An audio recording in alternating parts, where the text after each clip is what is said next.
Hi, my name is Corey O'Heather, and this is my analysis of Xena Warrior Princess Contest of the Pantheons.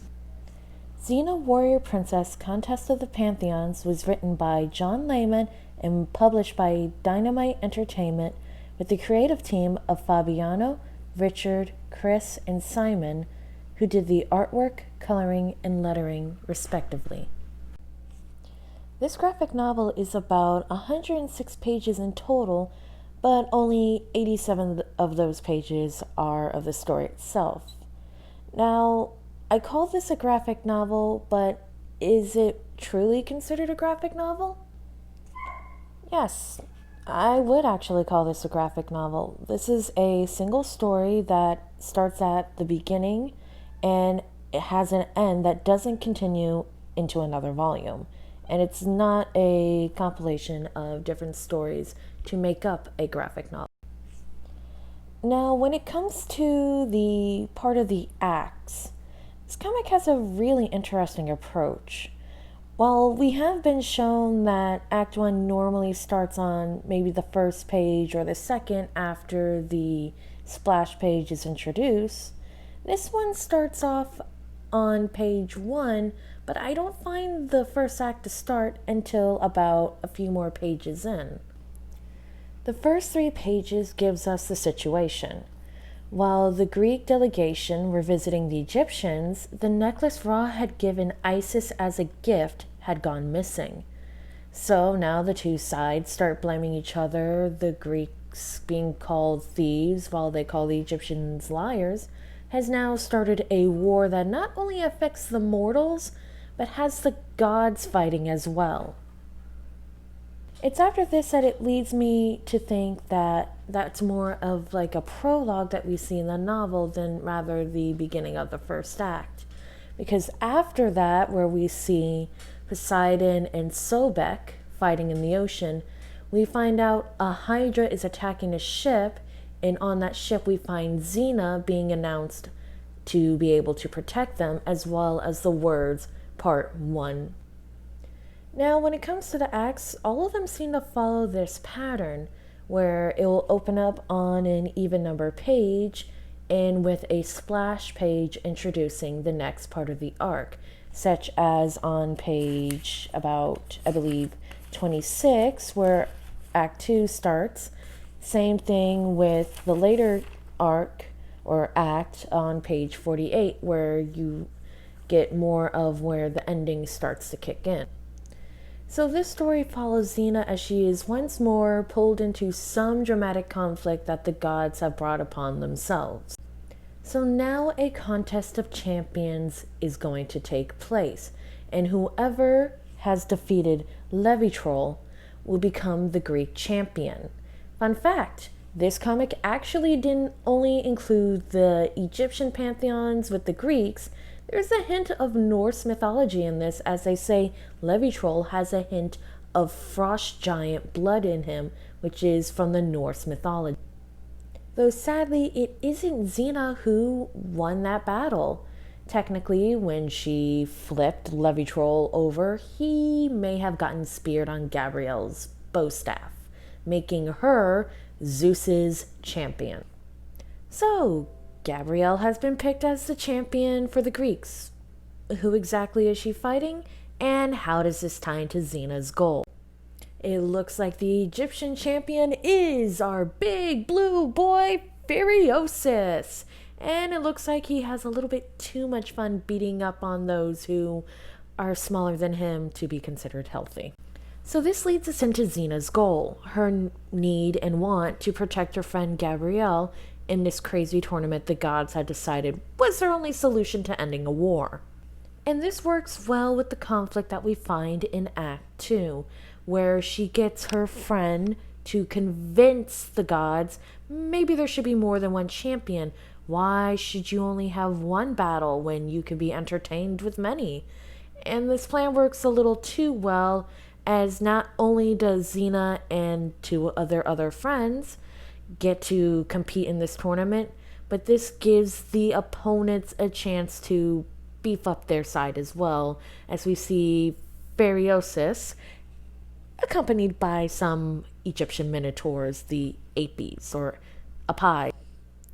So even though she in one way solved one problem for her goal, it grows even more as now that they have four really strong beings after them.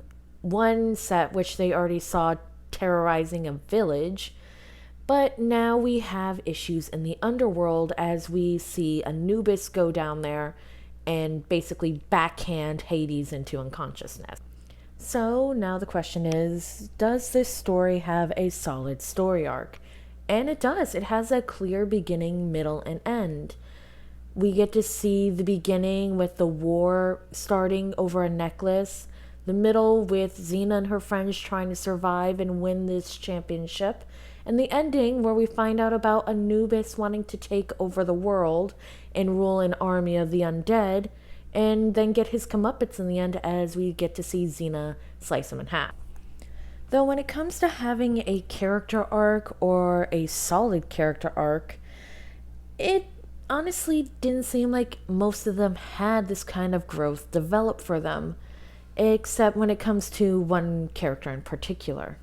That character is Callisto, who, though she literally stabbed Xena in the back, is revealed to actually be working for Hades still and decides to buy the group time in order for them to put an end to Anubis's plan. And even though she's revealed to not be completely evil, it doesn't stop Gabrielle from sucker punching her to the face. One thing that made this comic or this graphic novel great was the transitions. You never really got lost. You always had a sense of when the story was taking place and where exactly the story was taking place through the imagery and the way that the panels were set up. You even got to see a lot of Scott McCloud's ideas on transitions, and a lot of it was either action to action. You got subject to subject, like when Zeus is looking into the water and he's watching over Gabrielle and Callisto and Xena to see who will be his champion, as well as scene to scene, such as when we get to see the battles taking place in the air, on the earth, or even in the ocean. There's only one scene in this graphic novel that had left me confused, and that takes place on page 17. Now, Xena and the others are trying to sneak by an Oppie, and just as she says, "Don't draw attention," all of a sudden the Oppie is on them, and jokes are saying sorry. And there's really no indication of what he did other than some odd arm movements that makes it seem like he threw something, but we don't see an impact or some sound effect that says that happened. And it left me confused and wondering, how did it notice them in the first place if he didn't really do anything to draw its attention?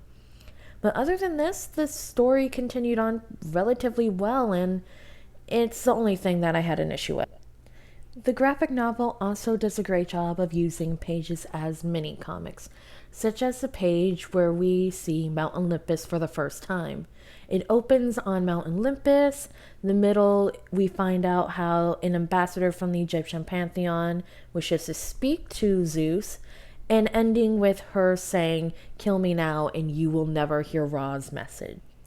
This graphic novel, to me at least, was like watching an episode of Xena from my childhood.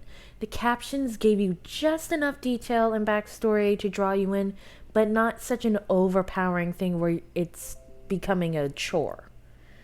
The way that the art and the panels are placed, it keeps your eyes drawn to what's going to happen next, and it pulls you along to see what's going to happen, such as when Gabrielle finds out that, oh, you need a champion? You want to pick Xena? Well, let me give you a piece of my mind, almighty Zeus. Or even when they find their friend Autolycus, and he's being surrounded by all these men that may have found him in their tent, going through their things. The way that the borders are all red and it's an inset panel, it makes you know that this is important. You want to know what's going to happen to him if Xena does help him or if she doesn't. All in all, this has to be the best graphic novel I have read to date.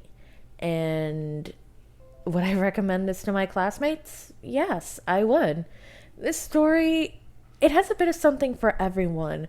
Those who are a fan of actions and battles, who likes to see two enemy sides go at it with one being the winner, or those who love lore and mythology and likes to see combinations such as the Greek pantheons meeting the Egyptian pantheons, maybe just a little bit of Norse mixed in. There's even stuff for those who are fans of horror. While it's not very heavy, you get a little bit of that when you see Anubis raise his army of the dead, or just the way that when you see the big bad blue guy in Hades itself, just with bits of flesh missing and an eye, or even the minotaur like people from the Egyptian pantheon with just bones for heads. It has something that I think many people in the class might. The same thing could be said as suggesting this to my friends who are big fans of like the Percy Jackson series or even the Kane series. This would be something I think they would enjoy greatly. All in all, this was a graphic novel that was great to read, had fun characters, and witty dialogue. And if you're a fan of Greek mythology or looking for that next action-filled comic book or graphic novel to read, I suggest giving Xena a whirl. You might not be disappointed in what you find in this book.